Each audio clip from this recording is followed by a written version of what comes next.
Bonjour, je m'appelle France Etier. On m'a demandé de vous parler de mon expérience, de mon chemin de vie, puisque moi j'ai créé ma boîte à 50 ans.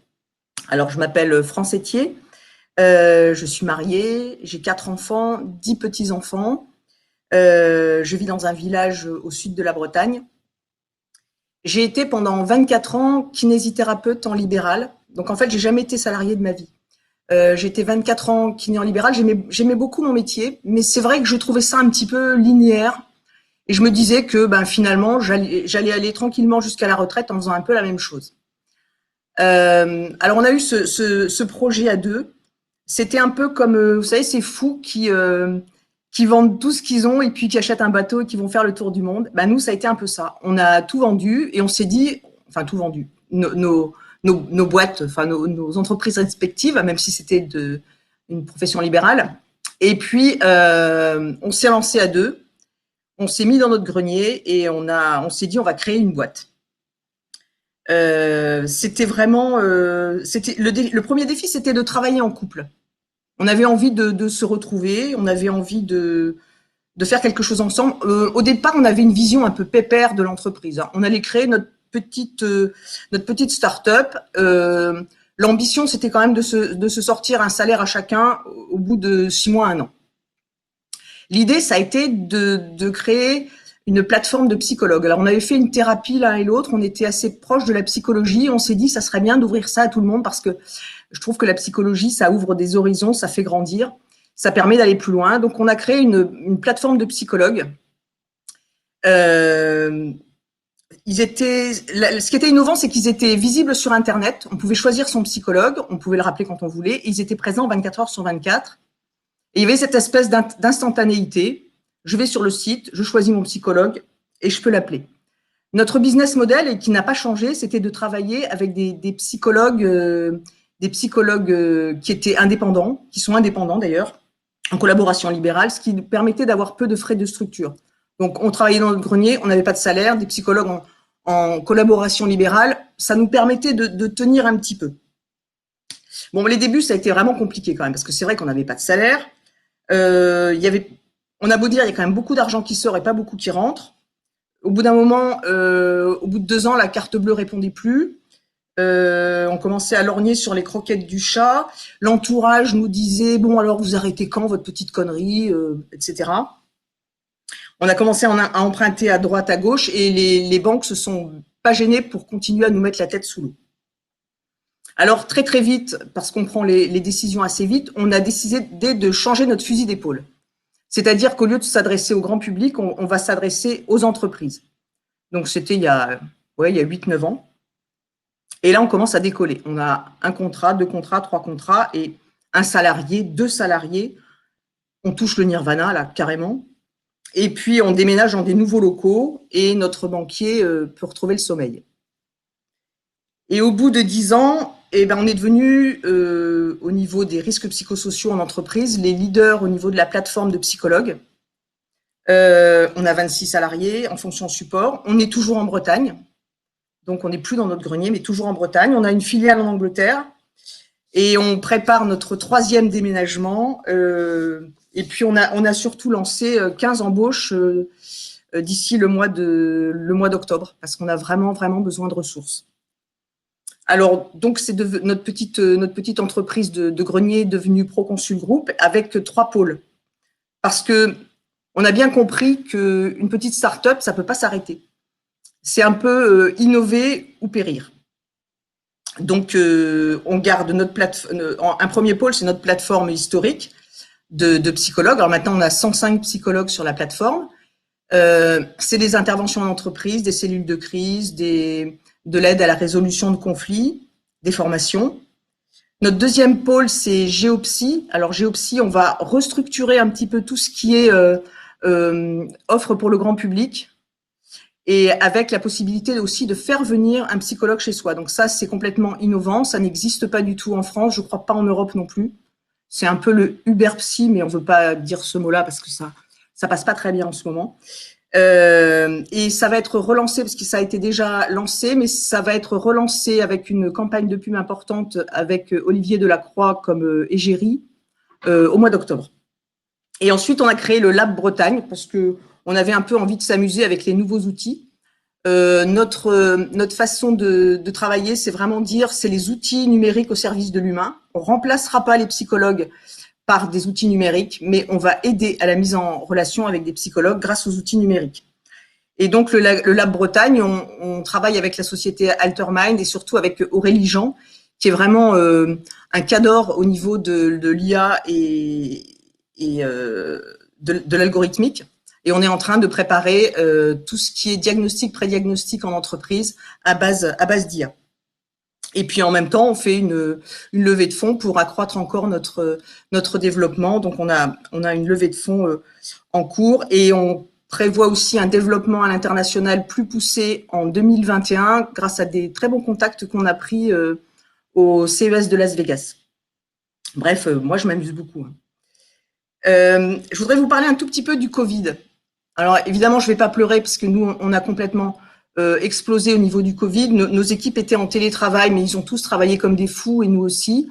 Les psychologues aussi ont travaillé comme des fous. On avait jusqu'à 500 appels sur la plateforme par jour. La prise en charge psychologique a pris un nouveau tournant, moi je trouve, pendant cette période-là. Les gens se sont vraiment aperçus qu'ils avaient besoin d'aide. Les soignants avaient besoin d'aide. Il y a vraiment eu un besoin qui s'est fait sentir et je crois que les derniers tabous sur la prise en charge psychologique sont tombés à ce moment-là. Alors évidemment, nous, on a beaucoup travaillé.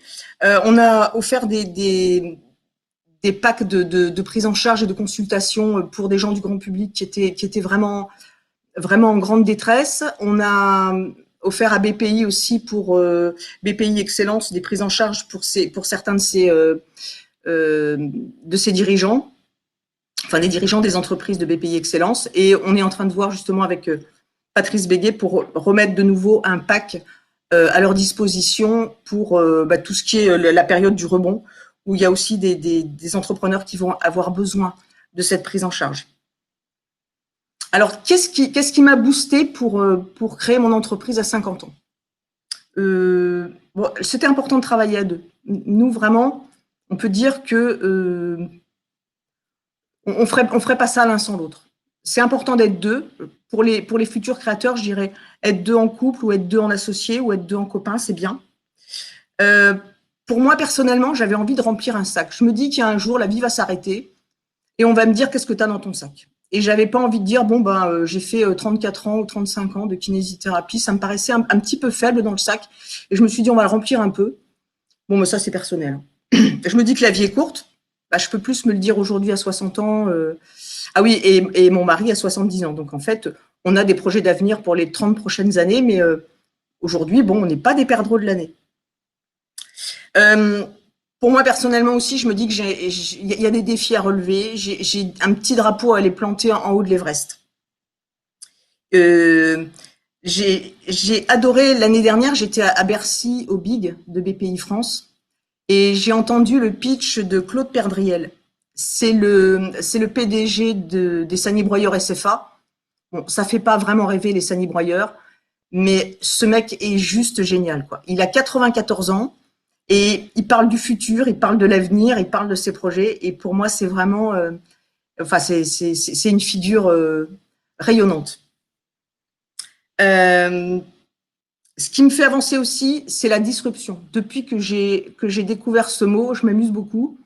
La disruption, c'est juste faire passer un métier d'un monde à l'autre. Et donc, tout peut être disrupté. Quand on voit les agences matrimoniales, elles ont été disruptées par Mythique. Et il faut se dire que le monde qu'on vit aujourd'hui, il va être complètement transformé demain. Il est en train d'être transformé. Il faut bien se dire qu'on n'est pas figé dans l'histoire et l'histoire, elle avance. Alors, c'est vrai que, là, je me suis mise sur la psychologie, j'y prends beaucoup de plaisir, mais quand même, j'ai des petites idées pour d'autres choses. Mais on verra ça plus tard.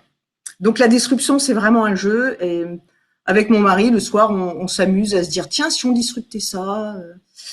Voilà.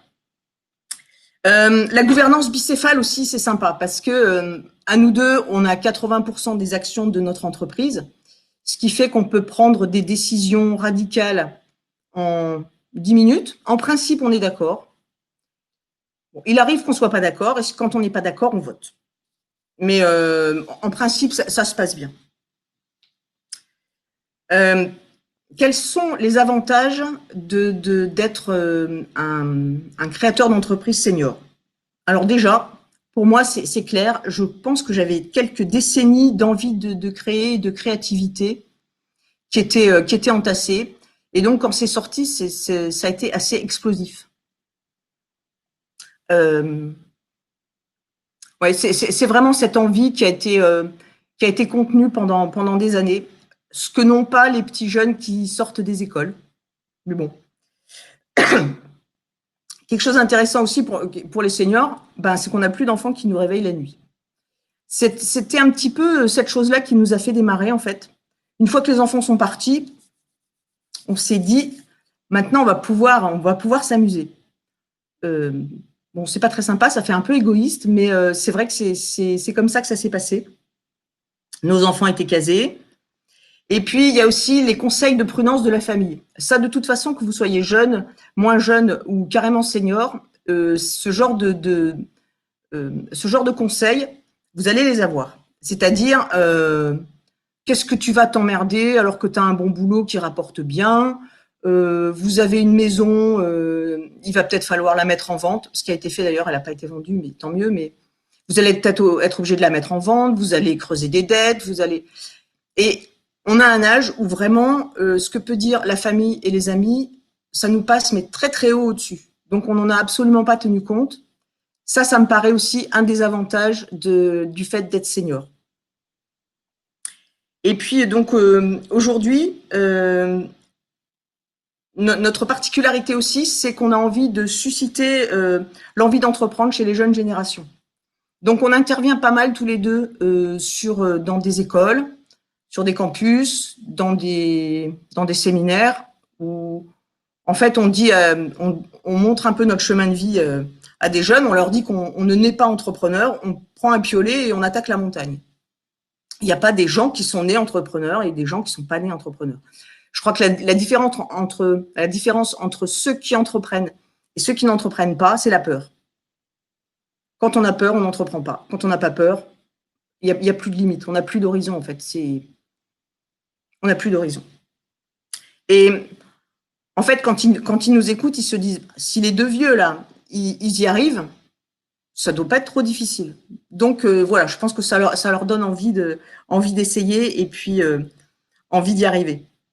La transmission aussi au niveau de nos enfants, c'est un peu une fibre entrepreneuriale. Et je pense que si on avait été agent de la sécurité sociale, mais j'aime bien les agents de la sécurité sociale, hein, mais si on avait été agent de la sécurité sociale, on n'aurait pas eu des enfants qui se lancent dans la vie et qui entreprennent. Aujourd'hui, tous plus ou moins, ils sont entrepreneurs. J'ai un fils qui vient de monter son entreprise qui s'appelle La Voix de Bordeaux, où il donne des conseils pour parler en public. D'ailleurs, David, tu pourras m'en donner quelques-uns. Et donc, du coup, nos réunions familiales, quand on se retrouve, ça tourne beaucoup autour de l'entrepreneuriat et c'est vraiment sympa parce qu'on n'est pas les deux vieux croutons avec les jeunes qui nous apprennent la vie. Et puis, aujourd'hui, donc, on a 26 collaborateurs. Quand on nous enlève, nous, la moyenne d'âge est de 30 ans. On en a aussi, dans le lot, on en a quelques-uns qui ont moins de 25 ans. Donc, on fait un peu le papa et la maman avec tous les enfants. Et puis, ce que je voulais dire aussi, c'est on est content d'avoir pris je suis content d'avoir pris ce risque d'entreprendre à 50 ans. D'abord parce que c'est vrai que j'ai réussi, mais j'imaginais pas que je pouvais pas réussir. Et puis, se lancer de toute façon, c'est prendre un risque. Et le seul risque qu'on a, c'est le risque de réussir. Si on regarde bien, on voit pas beaucoup de gens qui essayent de réussir, qui se lancent et puis qui finissent sous les ponts. Donc le danger est faible en fait. Et par contre, le sommet est magnifique. Voilà, je vous remercie. J'attends les questions. Merci beaucoup, France Sétier, pour ces témoignages qui a passionné notre public. Et ce public a d'ailleurs plusieurs questions. Alors, je commence par une question de David qui demande si Proconsult aurait aussi bien marché si vous aviez lancé l'entreprise dans vos 20 ans. Alors ça, c'est une bonne question.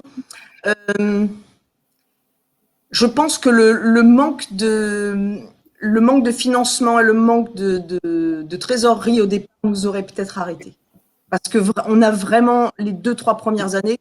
Quand je dis qu'on lorgnait sur les croquettes du chat, on n'est pas loin de ça quand même. Quand vous devez prendre un billet de train et puis que la carte bleue vous dit non, non, je marche plus aujourd'hui. Donc, on aurait pu arrêter avant quand même. Et puis c'est pareil, on a eu des gentils concurrents qui nous ont envoyé pas mal de scuds.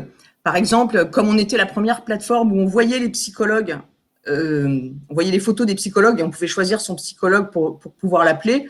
Alors ils ont fait dire un peu dans les milieux que on était les psychologues comme des voyants, comme sur les plateformes de voyance, etc. Donc c'est vrai qu'on a eu des scuds assez graves. Et le fait que quand on se présentait dans les entreprises, bon bah on avait quand même, on n'était pas des gamins. Je pense que ça a aidé. Alors est-ce qu'on aurait réussi à 20 ans? Non. Moi, j'ai dit non. La réponse est très claire. On a une autre question de Laurence qui demande tout simplement à quoi vous ressemble votre quotidien, vos journées, et s'il est conforme à ce que vous aviez imaginé au moment de montrer votre entreprise. Alors là, pas du tout. Ce qu'on avait imaginé, en fait, c'était pépère. C'était rester dans notre grenier, se tirer un petit salaire. Donc, on avait quand même des ambitions assez élevées. Aujourd'hui, je dirais qu'on est moins dans l'opérationnel, donc on est vraiment au milieu de nos maternelles. On est moins dans l'opérationnel, on est plus dans le lab, dans la recherche. Ouais, on fait un peu les vieux sages quand même. Les collaborateurs viennent nous voir, tu penses quoi, machin. On est vraiment au milieu d'eux et ils nous demandent conseil souvent. Puis c'est nous quand même qui donnons l'impulsion et la direction. Mais vraiment, ça ressemble absolument pas à ce que j'imaginais. J'imaginais mais 10 000 fois moins, quoi. 10 000 fois moins. On a une question d'Emmanuel à laquelle vous avez partiellement répondu tout à l'heure, mais qui demande si votre âge a pu freiner les banquiers et les investisseurs. Ah bah oui, ça c'est une très bonne question. Parce qu'en fait, quand on a 60 et 70 ans comme on a aujourd'hui, vous allez voir un banquier pour demander un prêt, c'est Walou. Parce qu'il vous dit que vous allez mourir avant de le rembourser. Donc, ça fait peur. Et heureusement, BPI France nous a prêté des sous sans nous demander de faire des examens cardiologiques, néphrologiques, pulmonaires et autres. Très bien. On a une autre question d'Anne qui demande si on se sent un peu dépassé à partir d'un certain âge sur l'actualité, qui va très vite. Non, mais je la tue, Anne. Non, mais je la tue. Pourquoi je serais dépassée? Non. Ah ouais, non. On est dépassé ni sur l'actualité, ni sur. Je sais pas, par exemple, le matin, il y en a qui vont regarder les rubriques nécrologiques. Moi, je vais regarder tout ce qui se passe au niveau des startups, de la French Tech, des levées de fonds, qui participe à telle levée de fonds. Donc, je ne suis pas trop dépassée. J'interviens régulièrement, enfin, j'ai des visios régulières avec Aurélie Jean, où on parle d'intelligence artificielle. Alors, je ne vais pas dire que je comprends tout, mais ça y est, j'ai compris le mécanisme, je sais ce que c'est qu'un algorithme. Du coup, j'ai lu tout ce qu'elle avait fait paraître sur l'intelligence artificielle, etc. Donc, Anne, je la tue. Alors, on a une autre question de Laurence qui demande tout simplement si ce n'est pas trop difficile de travailler en couple. Alors, je crois que c'est tout bon ou tout mauvais. Ça peut être source de conflits. Ça, je l'entends bien. Nous, je dirais que c'est notre... on est devenu un couple fusionnel grâce à Proconsult, grâce à notre boîte. C'est sûr. Il y a des gens qui ont essayé de mettre un papier à cigarette entre nous, mais même pas possible, quoi. Je sais exactement ce qu'il pense, il sait ce que je pense, je sais ce qu'il va dire, il sait ce que je vais dire. Ah non, pour nous, ça a complètement renforcer notre couple. Ah ouais, ça a été. Ouais, Une très bonne chose. Alors, ouais. on a une question de Kenza qui demande si l'impulsion que vous avez donnée, donc de créer son entreprise assez tard, elle a motivé d'autres personnes autour de vous à créer leur entreprise. Ouais, mes enfants. D'accord. Ouais, mes enfants, je crois. Ce que je disais, hein, si j'avais été agent de la sécurité sociale, je pense pas que j'aurais eu des enfants qui créent qui créent leur entreprise. Je crois pas. Et peut-être d'autres, oui. Je pense aussi quand on va dans les universités ou dans les écoles de commerce, des choses comme ça, quand on explique ce que je disais, ils doivent se dire, bon, si les deux vieux ont réussi, ça devrait pas être trop dur, on devrait pouvoir le faire. Alors, merci beaucoup, Francetier, pour cette Merci intervention. à tous. Alors, selon David, vous fêtez vos 60 ans demain. Ouais. Donc David, c'est le prénom de mon fils aîné, donc je vois pas du tout qui ça peut être. Ouais, c'est demain. Donc j'ai un peu menti sur mon âge, mais 60 ans, c'est le 3 juillet. On n'oubliera pas de vous souhaiter votre anniversaire, en tout cas. Merci beaucoup, Merci beaucoup. Francetier, pour Merci. votre très beau témoignage. Merci à tous. Merci à tous. Merci à tous de nous avoir suivis pour la journée originale, une journée très originale, 100% digitale de BPI France. Une première pour BPI France, un événement 100% digital. Nous tenions tout d'abord à remercier nos intervenants pour la qualité de leur contenu et leur temps, bien entendu.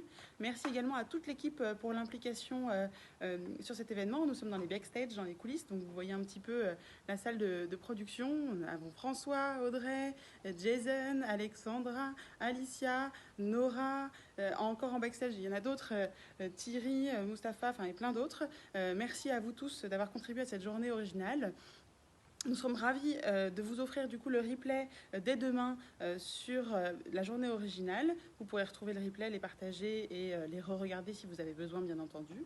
Et nous serons ravis également de vous accueillir sur nos autres événements. Un événement cet été avec le Big Tour qui commence le 29 juillet au Vieux-Boucau et qui sillonne ensuite toute la France sur les plages de France. Puis évidemment le grand événement Big, BPI France InnoGénération, qui a lieu le 1er octobre à l'Accor Arena à Paris. On vous attend nombreux et n'hésitez pas à vous inscrire. Merci à tous, bel été!